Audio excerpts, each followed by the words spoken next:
Di video ini aku akan bahas trik mudah untuk beli reksadana dan kenapa aku nggak nyaranin untuk beli reksadana saham.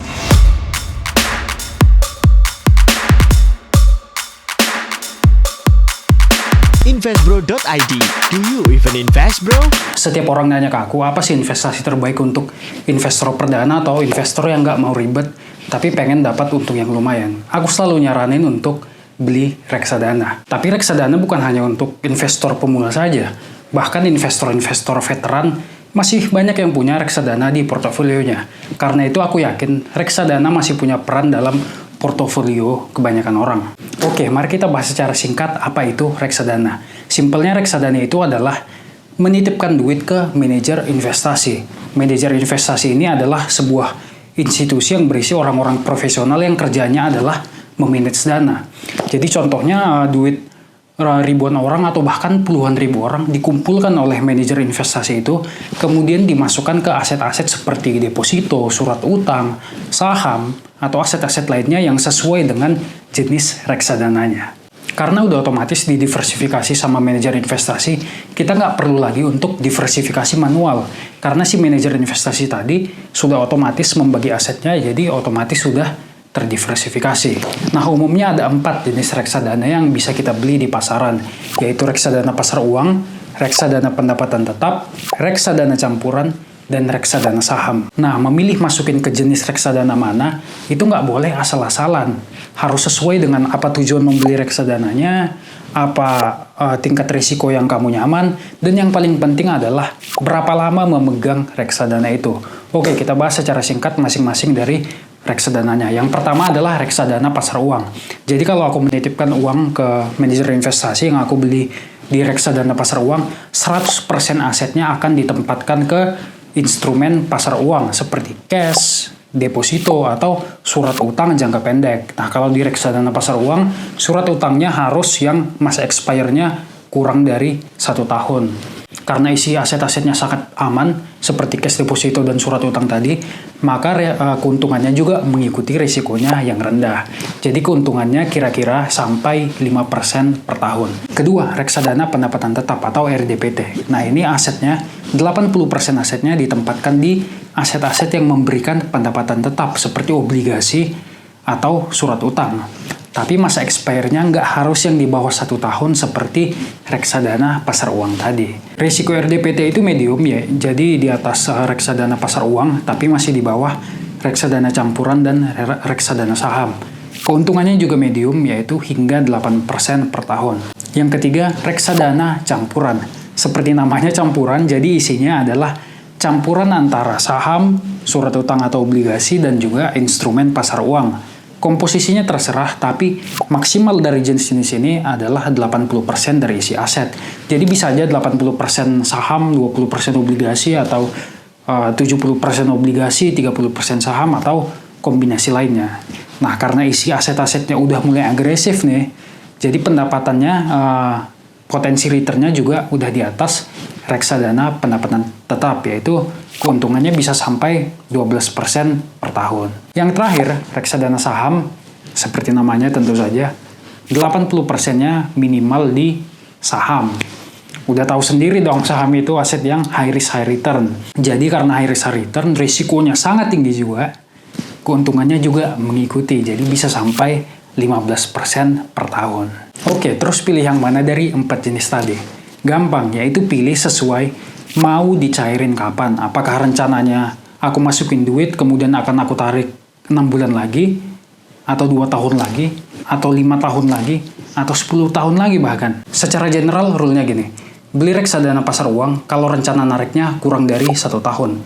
Beli reksadana pendapatan tetap kalau rencana nyairinnya antara 1-3 tahun. Beli reksadana campuran kalau rencana nariknya antara 3-5 tahun. Terakhir, reksadana saham kalau rencana nariknya lebih dari 5 tahun, walaupun aku sendiri nyaranin lebih dari 10 tahun. Kenapa mesti sesuai dengan masa pegang? Contohnya gini, misalnya aku punya duit 10 juta, aku rencanain duit ini untuk aku pakai liburan 8 bulan lagi. Karena aku merasa sayang aku tempatin di bank, akan tergerus inflasi, kalau di deposito juga nggak ngalahin inflasi, akhirnya aku rencanain masuk ke reksadana. Nah, kalau aku masukin ke reksadana saham, tapi aku rencananya narik 8 bulan lagi, 8 bulan lagi duit 10 jutanya bisa jadi 7 juta, walaupun ya bisa juga jadi 13 juta contohnya. Tapi aku nggak peduli 10 juta itu bisa jadi 13 juta. Aku peduli 10 juta itu bisa jadi 7 juta dan liburanku batal. Nah, karena fokusku di situ adalah bukan mencari untung, tapi memastikan duitnya ada ditambah ya ada untungnya dikit bonus, sebaiknya aku masukin ke reksadana pasar uang. Karena kalau aku masukin ke reksadana pasar uang, kemungkinan besar sangat-sangat mungkin duitnya masih ada 10 juta 8 bulan lagi. Dan aku bisa liburan. Sementara kalau tujuanku adalah mencari untung, yang aku punya duit yang nggak akan aku gunain misalnya dalam 10 tahun ke depan, nggak bijak memasukkannya ke reksadana pasar uang ataupun reksadana pendapatan tetap. Karena bunganya akan kalah dibanding aset-aset agresif seperti saham atau kripto atau lainnya. Karena itu sebaiknya aku masukin ke aset-aset yang agresif, emang berisiko tinggi, tapi potensi keuntungannya tinggi juga seperti reksadana saham atau reksadana campuran. Oke, kenapa aku nggak nyaranin beli reksadana saham? Alasannya adalah karena dia punya seorang saudara kembar yang namanya ETF atau Exchange Traded Fund. Bahas perbedaan reksadana saham versus ETF ini mungkin butuh satu video sendiri. Tapi singkatnya gini, di reksadana itu ada yang namanya expense ratio, yaitu biaya jasa yang kita berikan ke manajer investasi untuk mengelola dana kita. Nah, di ETF ini, expense ratio-nya biasanya jauh lebih rendah dibanding reksadana saham. ETF itu seperti reksadana, tapi dia diperdagangkan seperti saham.